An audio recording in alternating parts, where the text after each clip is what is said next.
Tapi sebelumnya, aku mau cari sukunnya dulu. Iki. Kata Mbak Fani sih, sekitar sini ada pohonnya. Nah, itu dia. Nah, ini nih pohon sukun yang kita cari. Getuk yang tadi kita makan itu banyak dari sukunnya, Mbak ya? Ya, ini. Sekarang kita mau petik dulu. Ayo, Mbak. Penek ya, Mbak ya.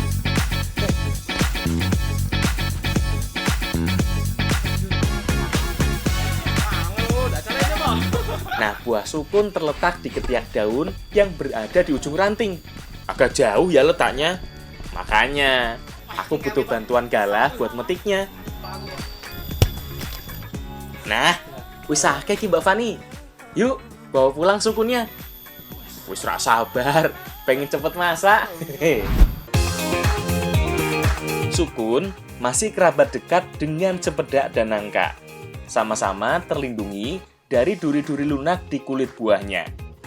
Tapi Kiki, yang paling membedakan antara sukun dengan kerabatnya yang lain. Buah yang satu ini tidak memiliki biji sama sekali. Hal ini terjadi karena pembuahan pada buah sukun tidak sempurna. Makanya tidak terbentuk biji. Ini juga yang membuat tekstur dari buah sukun ini sangat empuk. Membuat getuk, cukup kupas sukun dan belah-belah seperti ini. Sukun ini bisa disebut juga dengan buah roti karena teksturnya yang empuk dan berongga. Sehingga bisa dijadikan untuk makanan tradisional. Salah satunya adalah gedok ya, Mbak ya? Yang mau kita buat ini. Ayo, Mbak, dengan Mbak. Bahan lainnya yang dibutuhkan adalah gula dan kelapa. Tambahan lain adalah pandan ya lur, biar aroma sukunnya lebih enak.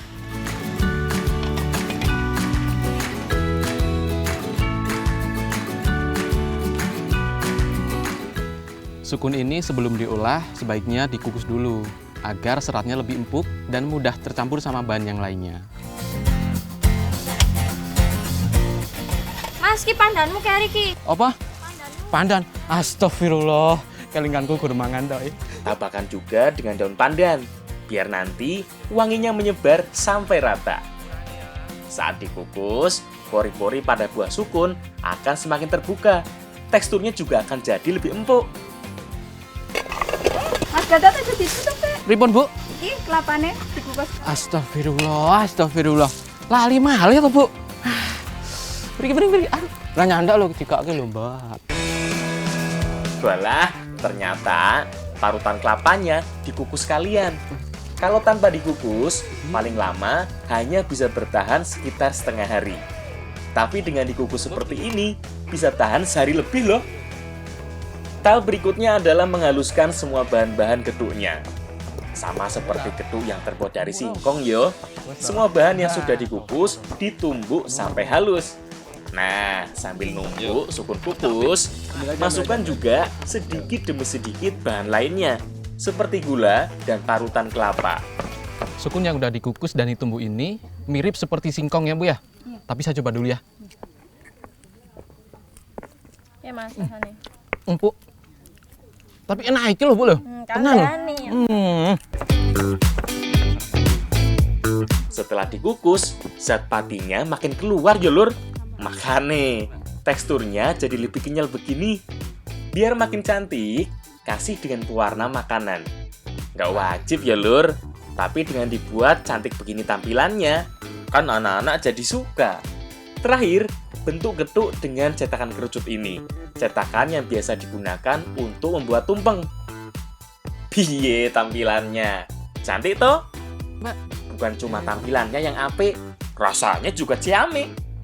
Secara tekstur, getuk dari sukun ini mirip dengan getuk yang terbuat dari singkong. Tapi kalau dari rasa, ada yang berbeda. Ada aroma khas dari sukunnya yang dominan terasa.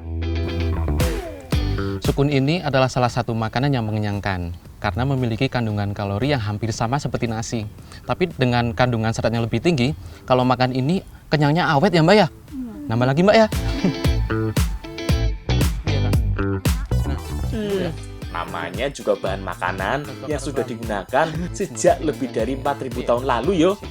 Jelas memiliki banyak manfaat.